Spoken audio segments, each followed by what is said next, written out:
Hello friends, good morning. হলুদ ফুলের শুভেচ্ছা জানিয়ে আজ আমি আমার ব্লগটি শুরু করছি। অনেক দিন হলো দেব করছি, বাট দিয়ে উঠতে পারছি না।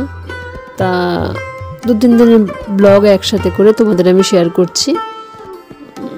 চলো, কে কেমন আছো বলো। আমি অনেক ভালো আছি। আর হ্যাঁ, পুরো ব্লগটি দেখতে থাকো, বেশ ভালো লাগবে। যেহেতু মর্নিং আমি মেয়েকে নিয়ে যাচ্ছি কলেজে, যাবার আগে কিছু ক্লিপ নিলাম। তো এখানে বানানো হচ্ছে মেয়ের ফেভারিট খাবার হচ্ছে ড্রাই ফ্রুটস আর ফ্রুটস দিয়ে বানানো ওটস। ওটা খুব হেলদি ওর জন্য, আর ওকে বরাবরই আমি হেলদি খাবারটা দিতে চেষ্টা করি, কারণ ওর খাওয়া নিয়ে প্রচুর নাটক।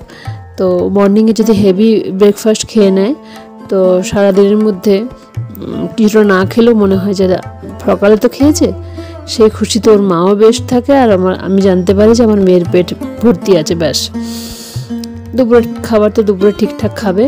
আমি এখানে বানানা ড্রাই ফ্রুট সব কেটে নিচ্ছি, আর মিল্ক দিয়ে বেশ অনেকটা মিল্ক দিয়ে ভালোভাবে ওটসটা বানিয়ে নেব।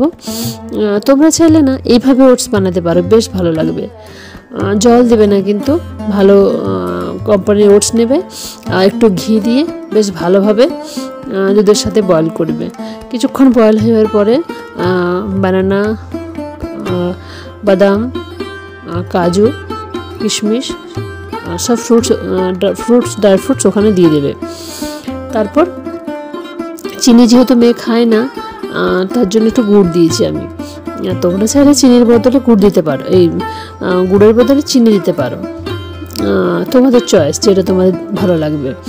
এভাবে একটু শক্ত শক্ত ভাবটা চলে আসবে।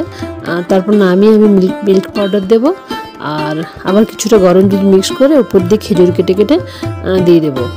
এই যে গুড়টা দিলাম, আর শুধু খেয়ে দেখে বানিয়ে দেখবে, বেশ ভালো লাগবে। যারা খায় না তারাও খাবে, কিন্তু এটা কিন্তু মানে আমি নিজের থেকে বলছি, কেন আমাদের ঘরে 3 জনেই এটা খুব ভালোবাসি আর 3 জনেই খাই। এই যে দেখো, ওটাতে বানিয়ে নিলাম। এবার দুধটা তো একটু শক্ত শক্ত হয়ে এলে খেতে ভালো লাগবে না, মুখে কেমন লাগবে, চিটচিটে ভাব লাগবে।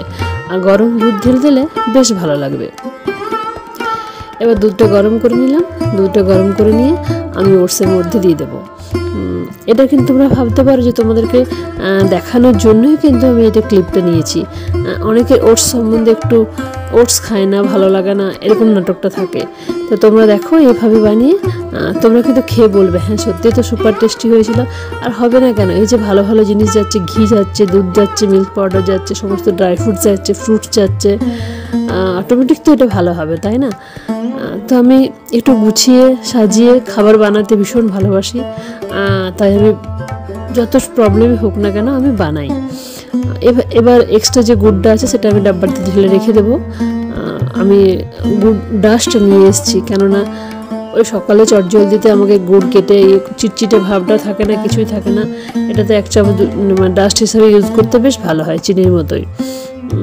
তো গুড়টাও ভালো, বেশ কিছুটা ডাব্বাতে ঢেলে রাখলাম, আর কিছুটা আবার প্যাক করে রাবার ব্যান্ড দিয়ে বেঁধে রেখে দিলাম। ওটসের গল্প কিন্তু এখনও শেষ হচ্ছে না, তাই না? অনেকক্ষণ হলো আমি ওটস নিয়েই গল্প করে যাচ্ছি। যেহেতু মর্নিং আজ আমি টিফিন বানাবো না হাজব্যান্ডের জন্য, আমি শুধু ওটস বানাবো, তাই ওটসটা রেকর্ডটা করলাম। কেননা মেয়ে যাবে বাইরে, মেয়ের শুটিং আছে, তো মেয়ে একটু হেলদি খাবার খেয়ে চলে যাবে, আর হাজব্যান্ড বললো আমি অফিসেই খেয়ে নেব। তা আমি আর বানালাম না, আমি 3 জনের জন্য হেভি ব্রেকফাস্ট বানিয়ে দিলাম। এই যে দুধ গরম করে আবার রেডি করে খেজুর টেজুর দিয়ে ওটস কমপ্লিট। তোমরা হয়তো মনে ভাবছো সীমা কি শুরু করে, যে সকাল থেকে ব্লগ চালু করবে তো কি শুধু ওটস নিয়েই মাথা খারাপ করছে? হ্যাঁ, আজ আমি তোমাদের ওটসের রেসিপিটাই শেয়ার করলাম, আলাদাভাবে শেয়ার করছি না, বাট ব্লগেই দিলাম। হয়তো কিছু ফ্রেন্ডের আমার কাজে লাগবে এইভাবে ওটস বানানোর প্ল্যানটা। চলো, এবার আমি মেয়েকে কলেজ থেকে আনতে গেলাম। কলেজের ওখানে গিয়ে ওয়েট করছি, ও ওখান থেকে আসবে। কিছুক্ষণ ওয়েট করে যাচ্ছি। আমারও ওয়েট করা মানে এদিক ওদিক তাকাচ্ছে বসে বসে, কি আর করবো, গাড়িতেই বসে আছি। আসছে বলছে। কিছুক্ষণের মধ্যেই মেয়ে চলে আসবে। আমি আগে পিছন রাস্তা সব ভিডিও নিচ্ছি বসে বসে, কিছু তো কাজ নেই, আর করবোটা কি। আকাশ এবার মেয়ের গাড়ি এসে গেছে, মেয়েও চলে আসছে। ওকে নিয়ে সিধা চলে আসবো। আর আমি আর আমার ফ্রেন্ড যাব আজ একটা গোল্ডের দোকানে, কিছু কাজ আছে। আমার না নোজবিনটা ভেঙে গেছে, তো আমি ভাবছি একটা ডায়মন্ডের নোজবিন নেব। তো এই যে দেখো আমার মেয়ে চলে এলো, মেয়েকে ঘরে রেখে দিলাম। ওর আজ ফটোশ্যুট ছিল মডেলিং। এই দেখো নখগুলো কি সুন্দর করেছে না, এটা আমার না অনেক দিনের শখ, খুব করার ইচ্ছে। তো আমি আর করে উঠতে পারলাম না, বাট মামের যেখানে ফ্যাশন শো ছিল সেখানে ওরাই করেছে, আর বেশ ভালো লাগছে হাতগুলো দেখতে। আমি তখন বললাম দে না একটু ক্লিপ তুলে নিয়ে আমি তোমাদের বন্ধুদের শেয়ার করবো আমার ইউটিউবে। তো তুলে নিলাম। আর কি হয় জানো তো, মায়ের শখগুলো যদি মেয়ে করে ফেলে না, সেটা যেন সব পাওয়া হয়ে যায়। আমার যেটা মনে হয়, যেটা আমি পাইনি বা পাবো না, কিন্তু আমার মনে হয় আমার মেয়েকে দিয়ে এটা ফুলফিল করিয়ে নেব। ওই যে তোমাদেরকে বলেছিলাম যে আমি সোনার দোকানে যাব, আমি আমার ফ্রেন্ড মিলে চলে এসেছি সোনার দোকানে কিছু ডায়মন্ডের ইয়াররিংস নোজপিন কেনার জন্য। যা সোনার দাম, আকাশ ছোঁয়া সোনার দাম। গেলাম আর দাম দেখে ঘুরে এলাম। এবার চলো আমি এসে আবার রান্না করব। চিকেন ম্যারিনেট করেছি, এটা হচ্ছে ফ্রাইডে রাত্রের ব্লগ। চিকেন রান্না করব, ফটাফট রান্না, শুধু রান্নাগুলোই তোমাদের শেয়ার করছি। এখানে আজকে তোমরা আমার ব্লগে দেখতে পাবে আমি Saturday Sunday, Friday Saturday Sunday 3 দিনে রান্না যেগুলো করেছি সেগুলোই তোমাদের শেয়ার করি। যা সেরকম কিছু করতে পারিনি, কেননা দেখো এই বর্ষাকালে করবোটা কি, শুধু তো ঘরের মধ্যেই বসে আছি। যদি কিছু করতাম বা যেতাম কোথাও, আর যখনই ফাঁকা পেয়েছি তখন আমি রিলস বানিয়ে নিচ্ছি, ব্যাস, তার চেয়ে তো আর কিছু নয় না। এবার আমি ফটাফট চিকেনটা বানিয়ে নিচ্ছি। একটু অন্যরকম পদ্ধতি চিকেনটা বানাতে ট্রাই করছিলাম। একটু চিকেনটা ভেজে তুলেছি ফার্স্ট, তারপর আবার যেভাবে চিকেন বানাই সেভাবে বানাচ্ছি। পেঁয়াজগুলো পেস্ট করে ভেবেছিলাম, তখন আর পেস্ট না করে ফটাফট দিয়ে দিলাম। পেঁয়াজ, টমেটো, আলু সব দিয়ে ভালো মতো কষে নিচ্ছি। এবার চিকেন তো কিছুটা ফ্রাই করা আছে, এরপর ওটাও ঢেলে দেবো। তারপর চিকেন রান্না হয়ে যাবে। ফটাফট খেয়ে কিন্তু আমাকে লাইভে বসতে হবে, কেননা রাত্রে তো এমনিতে লেট হয়েছে আসতে। আর তারপর রান্না বান্না করে ফটাফট খেয়ে আমি বসে গেলাম। হাজব্যান্ড খাবে, ভাত খেয়েছে অফিসে, তো আজ রুটি দিয়ে খাবে চিকেনটা। ও রুটি দিয়ে খাবে, আমি না রুটি চিকেনটা খেতে পারি না। রুটির চিকেনটা খেতে পারি, সেটা হবে হয়তো বাটার চিকেন বা। চলো এবার তাহলে ফ্রাইডে বের করে স্যাটারডেতে চলে আসি। যেহেতু আমার ব্লগটা আজ রিমিক্স হচ্ছে, Saturday Sunday, Friday Saturday Sunday এই 3 দিন মিলে আমি একটা ব্লগ দিচ্ছি। কেননা ব্লগ দিতে গেলে তোমাদের কিভাবে দেবো, ঘরেই তো আছি, কোথাও তো বেরোতে পারছি না। ঘরের খাওয়া দাওয়া, ঘরের কাজকর্ম, ব্যাস। আর মাঝে মাঝে রিলসটা বানাচ্ছি, সেটা তোমরা দেখতে পাচ্ছ আর খুব ভালো রেসপন্স করছো। এখানে যেহেতু স্যাটারডে আমার হাজব্যান্ডের উপোস, আমি এখানে বানিয়ে নিচ্ছি একটু ভাজা ভিজে চাট টাইপের, শসা, গাজর, ছোলা, বাদাম, কাঁচা আবার সেদ্ধ, আর সাথে বিট নুন দিয়েছি, ভাজা মশলা, লেবু দিয়ে, কাঁচা লঙ্কা দিয়ে, ধনেপাতা দিয়ে মেখে দিয়েছি, ব্যাস। আর এতে পেঁয়াজ দিলে ভালো হয়, বাট উপোস তো পেঁয়াজটা চলবে না, ব্যাস। এই স্যালাড করে নিয়েছি, ওকে অফিস পাঠিয়ে দিলাম। এবার সিধা কিন্তু আমি সারাদিন রেকর্ড না করে সিধা চলে গেছি রাত্রে পোস্ত বানানোর জন্য। এখানে পোস্ত, কাঁচা লঙ্কা, সল্ট দিয়ে বেশ ভালোভাবে পেস্ট করে নিচ্ছি। আলু কেটে নিয়েছি, হালকা বয়েলও করে নিয়েছি। তাড়াতাড়ি রান্না করে ঝটপট পোস্ত বানিয়ে খেয়ে লাইভে বসতে হবে। তা আমি কালো জিরে, শুকনো লঙ্কা দিয়ে, সরষের তেলে ফোড়নটা দিয়ে একটু হালকা সেদ্ধ করে আলু ছড়িয়ে দিচ্ছি, টমেটো ছড়ে বেশ ভাজা ভাজা হয়ে যাবে। আলু পোস্ত খেয়ে, আলু পোস্ত, ভাত, দুধ, বেগুন ভাজা, ঘি আমার শনিবারের ফেভারিট খাবার। আর এটা কিন্তু আমাদের হামেশা থাকে, মানে হার শনিবারে যদি আমাদের কেউ বাড়িতে আসে তো রাত্রে এই খাবারটা থাকবেই। তো চলো ফটাফট রান্না করে খেয়ে লাইভে চলে এসেছি। হ্যাঁ, স্যাটারডে নাইট লাইভে না খুব ভালো রেসপন্স পেয়েছি, কেননা দেখলাম 35-এর উপর লাইক পড়েছে, অনেক মানুষজন জয়েন্ট হয়েছে, বেশ এনজয় হয়েছে। কিন্তু স্যাটারডে নাইট লাইভটা, সানডে লাইভটা দেখি কি হয়, বাট বেশ ভালো লাগলো।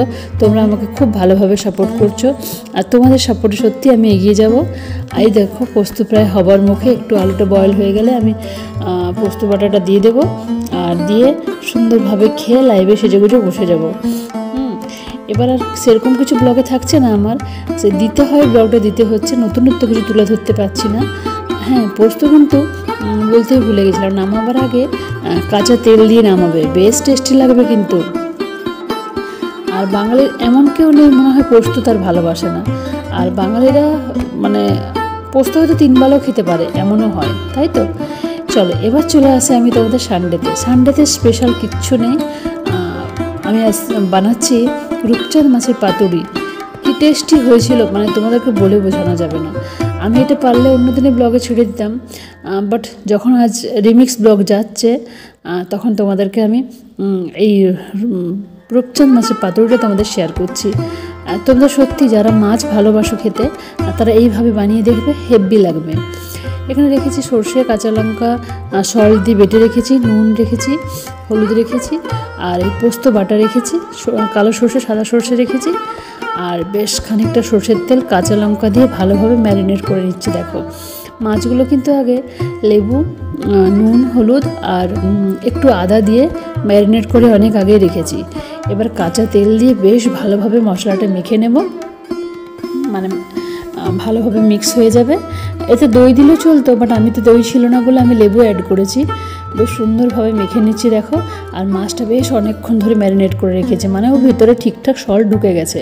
টেস্ট তো হতেই হবে, আর টেস্ট হবে না মানে কার হাতে পড়েছিস তো আমার হাতে, টেস্ট তোকে করেই ছাড়বো। আর জানো তো বন্ধুরা, প্রতিদিন ব্লগে তোমাদের বলি আমি কিন্তু রান্না ভীষণ ভালো করি, মানে সবাই খায় তারাই বলে। আর আমারও মনে হয় যে কিছু কিছু রান্না আমি বেশ ভালোই করি, যেমন পাতুরি এইসব। এই যে মাছ আমি ওকে ডুবিয়ে রেখে দিয়েছি, এবার ওদেরকে দেখো কত সুন্দর করে সাজাবো, যেমন তত্ত্ব সাজানো হয় তা সেরকমভাবে ওদেরকে সাজাবো। দেখো ওদেরকে ঠিক সুন্দর করে ডুবিয়ে রাখবো কিছুক্ষণ এই মশলার মধ্যে। তারপর আমি নিয়ে এসেছি ব্যানানা লিভস, কলা পাতা নিয়ে এসেছি। কলা পাতা ভালো করে ধুয়ে কেটে আবার তাওয়াতে একটু সেঁকে নিয়েছি, কেননা কলা পাতার মধ্যে যে মশলাটা থাকে না ওটা কলা পাতাটা ফোল্ড করতে গেলে ভেঙে যায়। আর এটা একটু যদি হালকা সেঁকে নাও না তাহলে পাতাটা কিন্তু আর ভেঙে যাবে না, বেশ সফট হবে, আর মাছটা বেশ ভালোভাবে সুতো দিয়ে বাঁধা যাবে। দেখেছো না আমার ধৈর্যের লেভেল কতটা, আমি কিভাবে রান্নার জন্য পাতা নিয়ে এসে ধুয়ে শুকনো করে আবার তাকে ভেজে তারপর আবার ওকে ভালোভাবে গুছিয়ে ফোল্ড করে ভিতরে দিয়ে আবার স্টিম দেব। তারপরে আবার শুধু স্টিমে হবে না, সেটাকে আমি আবার পরে ভাজবো। তো পুরো রেসিপিটা কিন্তু তোমাদের আমি শেয়ার করলাম, তোমরা হয়তো রিলসে দেখেছো আমার এই রান্নাটা, কিন্তু কীভাবে করছে বুঝতে পারছো না তো, কিন্তু এই ব্লগটা দেখে নেবে, দেখবে তোমরা কিন্তু ঠিক বুঝতে পেরে যাবে যে দিদি কীভাবে এই পাতুরি মাছটা রান্না করেছে। আর শুধু এই মাছ দিয়ে নয়, তোমরা চাইলে এটা পমফ্রেট দিয়ে করতে পারবে, তোমরা চাইলে এটা ইলিশ দিয়ে করতে পারবে, তোমরা চাইলে রুই কাতলা দিয়ে করতে পারবে, তোমরা চাইলে যে মাছগুলো ভালোবাসো সফট মাছগুলো তোমরা করতে পারবে, সব মাছই হবে। এইভাবে তোমরা দেখো দুটো পাতা দিয়ে বেশ ভালোভাবে ফোল্ড করে আমি করে নিচ্ছি, সুতো দিয়ে বেশ ভালো করে টাই করে স্টিম দিয়ে দেবো। স্টিম হয়ে যাবে, তারপর আমি আবার একটু উপর দিয়ে হালকা ভেজে নেব। আর হ্যাঁ, মাঝখানে কিন্তু আমি দিয়েছি একটা কাঁচা লঙ্কা আর একটা লেবু পাতা, ওটা ভুলেই গেছি তোমাদের বলতে। ব্যাস পুরো রেসিপি কিন্তু তোমাদের শেয়ার হয়ে গেল। তোমরা কিন্তু লাস্ট ব্লগটি শেষের দিকে যদি না দেখো তোমরা কিন্তু খুব বড় মিস করবে, কেননা এই রেসিপিটা সত্যি আমার হাতের মানে সেরা রেসিপি বলতে পারো। মানে পাতুরি আমি এতটাই ভালো বানাই। ব্যাস এইভাবে বেঁধে এবার সব স্টিম দেবো, সবগুলো বাঁধা হয়ে যাবে বেশ। আর তারপর যে মাছ খায় না সেও খাবে, মানে আমার মেয়ে খুব একটা মাছ পছন্দ করে না, মানে গোয়ার সি ফিশগুলো পছন্দ করে, বাট বাঙালি এরকম ফিশ সেগুলো পছন্দ করে না। আমরা সব মোটামুটি মাছগুলো আমাদের রেডি হয়ে গেছে, এবার আমি স্টিমে বসিয়ে দিচ্ছি। আর নিচে স্ট্যান্ড দিয়েছি, তার উপরে প্লেট দিয়েছি, জল দিয়েছি, আর ওখানে যেটা এয়ার বের হয় সেটাতে আমি দুটো টুথপিক দিয়ে লক করে দিয়েছি। ব্যাস স্টিমও দিয়ে দিয়েছিলাম আধা ঘন্টা, তারপর কিন্তু আমি একটু ভেজেও নিলাম। ব্যাস জমিয়ে সানডের দুপুরে রান্না করলাম মুগ ডাল মাছের মাথা দিয়ে, বানানা ফ্রাই, পাতুরি, আর পেঁপে সে ছক্কা টাইপের যে বলে না পেঁপেটাও করেছি বেশ শুকনো লঙ্কা পোস্ত দিয়ে একটু ফোড়নি দিয়ে, আর মেয়ের হচ্ছে এটা ভেজ ডাল। চলো পাতুরি দিয়ে বেশ জমিয়ে ভাত খাই। তোমরা ভালো থেকো, সুস্থ থেকো, বাই।